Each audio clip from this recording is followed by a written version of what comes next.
Hello, very good morning, and thank you very much for joining us on GBS Morning Extra this Friday morning. I hope that you had a good night's rest, and of course, it is Friday and the weekend is already here. We've got lots of entertainment packed up for you today. My name is Timothy Omondi. Let's begin this with some news highlights.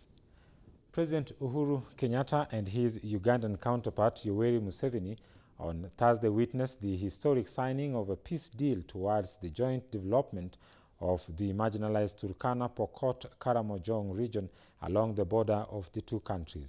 The two heads of state shook hands at the Naitakwe playground in Moroto in the Ugandan side of the border after witnessing the signing of a memorandum of understanding for cross-border peace and development on the border.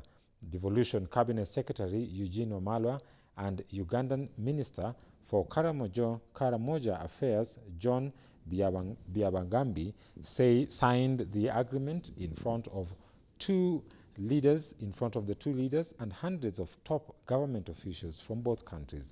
For years, the communities have fought each other over pasture and cattle in the conflict that have often led to deaths. Misingi ya mambo yale mawili, amani, maji, mnaona yameanza kuleta matunda. Wakati mlikubali kurudisha bunduki, watoto wamezaa, watu wamezaa watoto wamekuwa bila kuwa chakula ya risasi. Zamani watoto walikuwa chakula ya risasi. Sasa ilikuwa inakula watoto.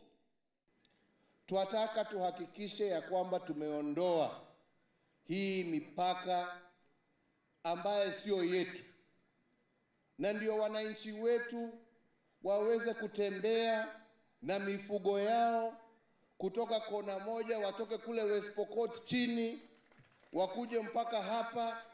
Watu wa Karamoja wanaweza kutoka hapa wateremuke waende mpaka chini kule West Pokot tukielekea Kitale, kwa sababu hivyo ndivyo tulikuwa tunatembea mbele ya mzungu kufika hapa, na hivyo ndivyo tunataka kurudi. Well, indeed, it is hopeful to see those communities coming together and peace being restored across the borders. Now, they say anything is possible in politics. That's why Makueni, Member of Parliament Daniel Maanzo, has hinted on the possibility of Kenya's most fiercest political rivals to work together. Maanzo said that in politics, there are no permanent enemies, and therefore, people should not be shocked to find ODM party leader Raila Odinga and the Deputy President William Ruto working together in 2022. Katika hii rambi tuliona rais mwenyewe alikuwa ametumana, na ingekuwa muhimu sana hata kumpa rais heshima. Heshima ni muhimu sana, na ile ningependa kuambia vijana ambao wameingia siasa juzi. Wanasiasa ni wale. Vile anaona sasa hivi iko tangatanga, kesho itakuwa jambo lingine. Itakuwaje sasa? Unajua wanasiasa, hakuna mtu alifikiri kama Uhuru Kenyatta angefanya kazi na Raila Odinga. Na inawezekana kesho tu upate Raila Odinga anafanya kazi na Deputy President Ruto. Kwa hivyo wanasiasa wote wale wako pale juu, ukiwafuata lazima uangalie siku za usoni, maanake leo iko hivi, kesho itakuwa vingine. Kwa hivyo ningependa kuambia ya kwamba watulize boli. Tunagoja BBI, tumeona yapunguza mzigo. Tunataka kama ni katiba, wananchi wenyewe ndio wako na nguvu ya kubadilisha, hata sio wanasiasa. Katiba ikija mpya, tungependa katiba ambayo inaunganisha wananchi, lakini hiyo jambo la still on matters politics, but now in relation to referendum, the Third Way Alliance Party leader Ekuru Aukot has dismissed claims that his push for a constitutional amendment through the Punguza Mzigo initiative is sponsored by the Deputy President William Ruto. Speaking in Busia County Assembly, Aukot distanced himself from the claims, terming them as mere propaganda meant to derail the process. A few days after he got his first big win in Uasin Gishu County Assembly, where the Punguza Mzigo was given a nod by the County Assembly, the Third Way Alliance Party leader Ekuru Okot was in Busia to drum up support for the initiative in Turkana County. Okot said that the initiative should be linked to members of the county assemblies who are supporting it, and it should now make a decision to either pass or reject it totally. The governor claimed that the MCAs has been insulted. I beg your pardon for that.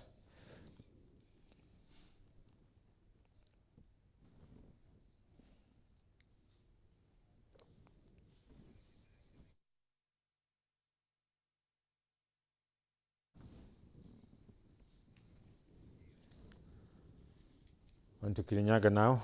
The Kirinyaga governor, Anne Mumbi, has had a rough time while trying to address a gathering in Kigumo Market after rowdy youth heckled her, demanding that she allow the area MCA to address them.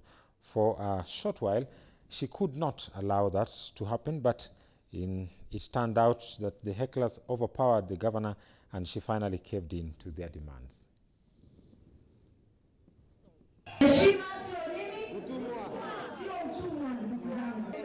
Tukasema mrengo wetu ni mrengo wa takataka na hatuogopi.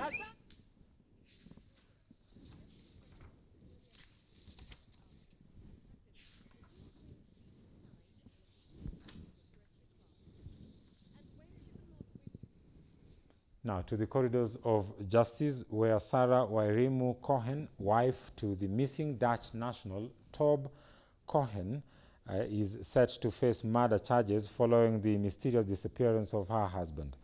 The prosecution on Thursday preferred murder charges against Wairimu, but she did not take the plea as the court directed that she undergo a mental assessment before answering to the charges. According to the charge sheet, Sarah Wairimu Cohen is alleged to have killed Tob Chicho Cohen on the night of the 19th and 20th July 2019 within the Nairobi County, jointly with others who did not appear before the court. During Thursday's session, the defense, led by lawyer Philip Murgor, strongly opposed to the charge, saying that there is no complete charge before the court.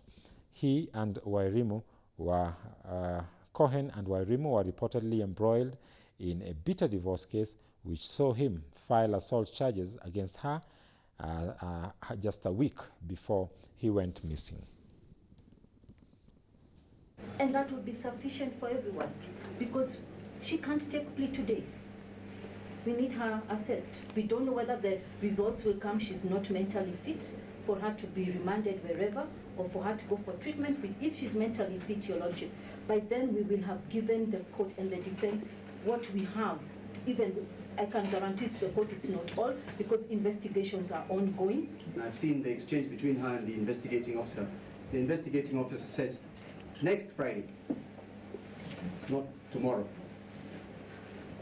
So, I'm already going to what she's trying to preempt.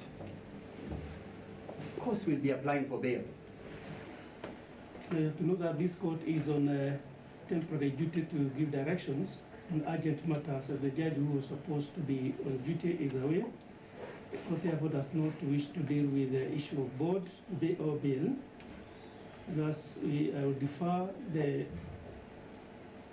same and any other objections which defense may wish to raise. The matter will be mentioned before a judge of the division next week on a date to be agreed. Meanwhile, the accused will be remanded in DK prison in the industrial area. History of this country where somebody is charged for a person whose body is found. In addition, this case is far from ready for prosecution. The last 2 days, yesterday and the day before, the CID spent the whole time at the home of Sarah and Tops, doing a forensic examination from fingerprints to DNA, and none of those results are out. So why the hurry? Why the hurry? Was it just to beat the deadline because Tob's sister was going to be here? Are we performing for foreign government? I think we might be. But let's have the prosecution state their case. They have preferred a charge of murder without the discovery of a dead person. They have not yet given us a copy of the statements. So the challenge is on them. But as it's turning out, this is probably going to be one of those cases that will completely ridicule the prosecution.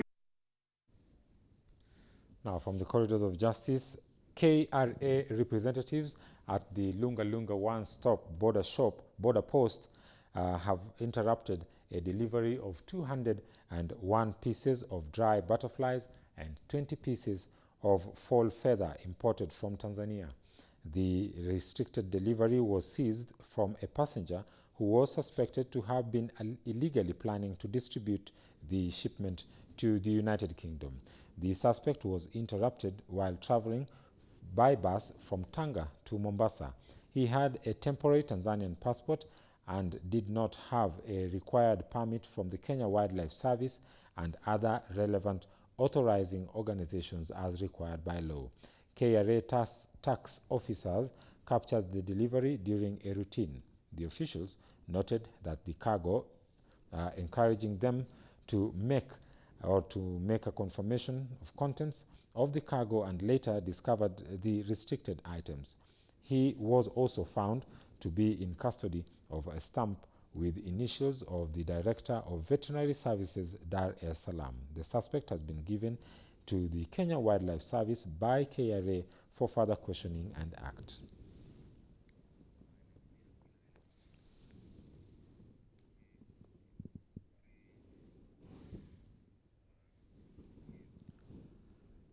Now, still on matters touching on wildlife, in Laikipia North, MP Sarah Lekorere, speaking during the burial of a 16-year-old boy who was trampled by a marauding elephant last week at the Karikuri village in Laikipia North sub-county. The MP led hundreds of aggrieved mourners in burying the teenager at the Nanyuki Public Cemetery.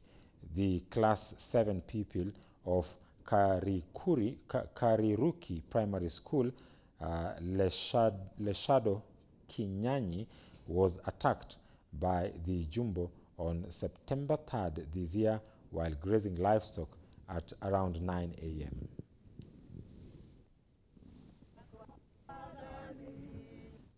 Alipokuwa na wenzake wakienda shule, na ni kwa neema ya Mungu kwamba hiyo ndovu haikuweza kukanyanga watoto wengi, manake huyu ndovu alitokea kikundi ya watoto kama 10, wakakimbia, wengine wakaweza kujirusha kwenye shimo moja, ambaye pia watoto walipata majeraha, lakini huyu hakupata bahati, manake ndovu iliweza kumkanyanga.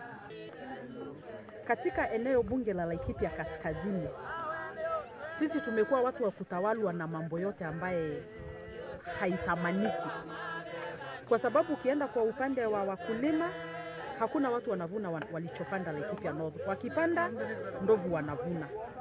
Kama ni watoto wetu, hawawezi kwenda shule kwa sababu ya hofu ya ndovu. Na si ati ni kitu inafanyika wiki moja ama mbili. Ndovu wako Laikipia North kutoka Januari mpaka Januari. Kuzungumza na nyinyi sasa hivi, katika eneo bunge la Laikipia Kaskazini, watu 35 wamepoteza maisha kuanzia December 2014 mpaka leo 35. Na juzi mimi baada ya kupigana na kulalamika na kusema na kuenda hizo maafisi, kati ya wale watu 35, KWS ama idara ya Treasury wamepitisha malipo ya watu 7 peke yake, ambayo pia bado hawajapata. Now from there we move over to the central part of Kenya, where the Kirinyaga County Commissioner Jim Njoka has issued a stern warning over claims that there are efforts to revive the Mungiki sect in the county. According to Police Commissioner in the county, Yatich Kemei, intelligence has shown that politicians are out to cause mayhem in the county ahead of the 2022 polls. Watu wachache wanaanza tunawaambia sasa hatutaki kuwe na hegi tena. County Police Commander amesema kuna Mungiki watu wachache wanaanza kuchipuka. Tunawaambia hamna nafasi, hamna kaunti yenu inaitwa Kirinyaga County. Criminal gangs wote wa Mungeke kenda muhabe hapa. Mwende mkatafute kaunti yenu. Sababu mkipatikana mtashukuliwa hatua za kisheria. Kulingana na sheria vile imesema, lazima mtachukuliwa hatua. Na tunawajua wengine mnajificha ati nyinyi ni wafanyi wa bodaboda, wengine wanajificha ati nyinyi ni watu wa kuuza miraa na muguka, wengine mnajificha nyinyi mnafanya katika bus stages. Tunawajua kabisa, na ndio tumekuja hapa leo kutoa onyo kali kwa watu wa Mungeke na hizo criminal gangs Kirinyaga County mzima. Mujiondoe na musarende kwa serikali. Now, to the lakeside city of Kisumu, the Kenya National Nurses Union in Kisumu chapter held a procession on the streets of Kisumu town, demanding full payment of delayed salaries, remittances of statutory dues and promotions.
Well, the downing of tools by medical officers or medical practitioners in the country is really affecting more and more counties. We hope that the government comes to an amicable solution and solves the matter once and for all. Now, we cross over to Bomet, where police have formally launched an investigation into the death by suicide of a Class 6 pupil from Bomet County after she was ridiculed over menstruation. Jacqueline Chepngeno was sent home from the Kabiangek Primary School by a teacher after she soiled her dress in class. Beatrice Koech, who is the mother of the deceased, said that her 14-year-old daughter narrated the ordeal shortly before taking her life.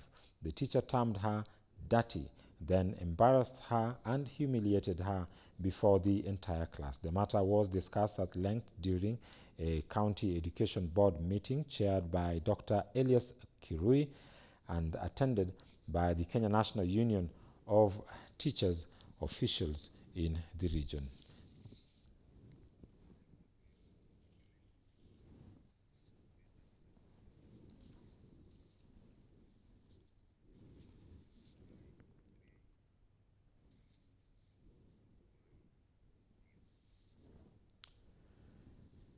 Quite unfortunate if a 14-year-old can actually decide to take her life. Tells the state of mind in which young people in the country are in, and also how much the societal fabric in Kenya today has worn out, and that is really worrying. We move on now to business matters, where the requirements for application for the Standard Chartered Women in Technology Incubator is now open for women running small and medium businesses investment in technology.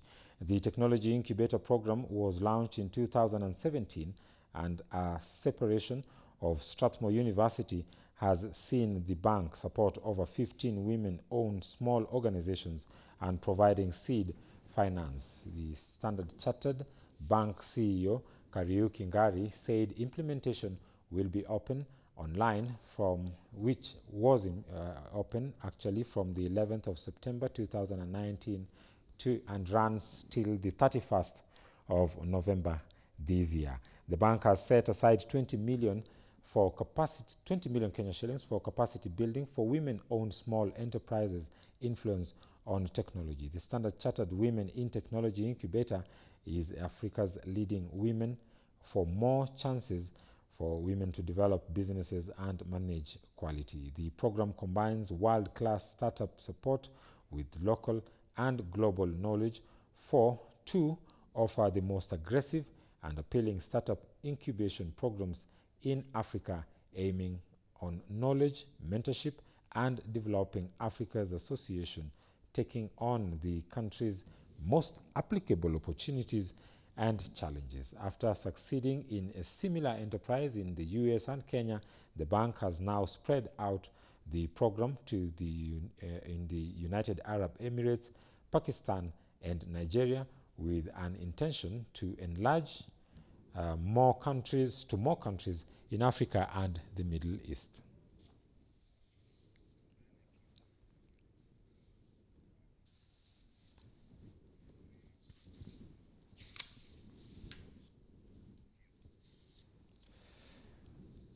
Well, we now cross borders to neighboring Sudan, where the second day of talks between South Sudan President Salva Kiir and his former deputy Riek Machar has ended, with both leaders reiterating their desire for a peace, as they promised to meet regularly in the lead-up to the formation of the Transitional Government of National Unity, expected on the 12th of November 2019.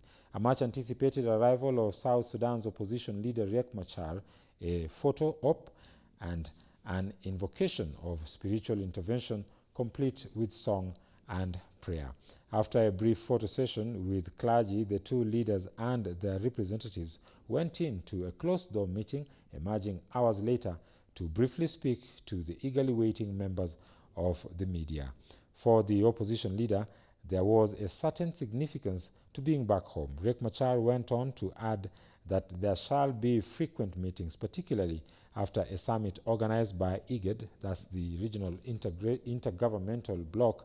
Briefing the media, a representative from the government said that both sides were looking forward to solving all the outstanding issues and working as a team.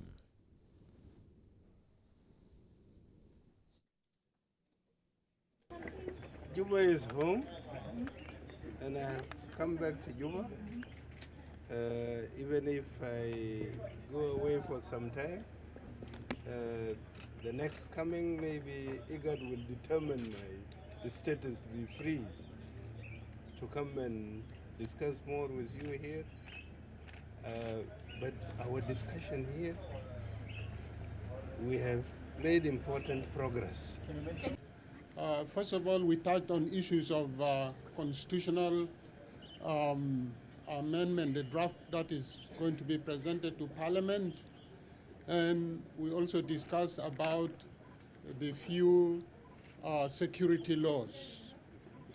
We also talked about the issue of non-signatory parties. As you are all aware, we have parties led by persons including Thomas Cirillo, Paul Malong. We touched on those and the need to bring them on board. Without them, this peace may have difficulties, and that's why we have to move as one people, as South Sudanese.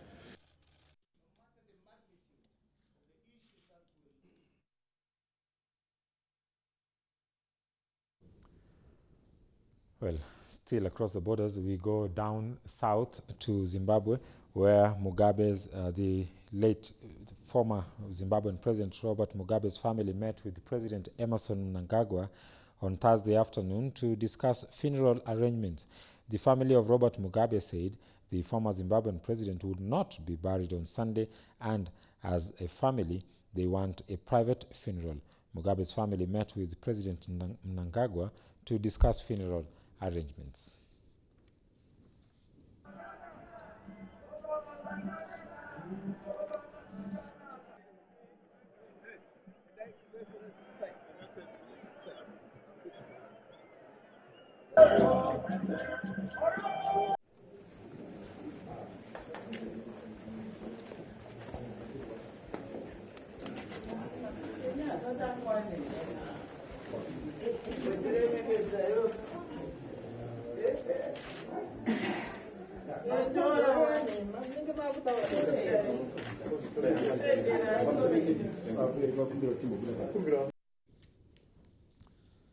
Well, the former leader's remains lie on state watch at that's yesterday and today, and this announcement by the family actually comes as Mugabe's body lies in state in the Harare Stadium, where they have said that they want a private funeral, and that the president or the former president also will not be laid to rest on Sunday as earlier reported or as the government desired. So we still keep a close eye on the proceedings on that, and we'll keep you posted as we continue.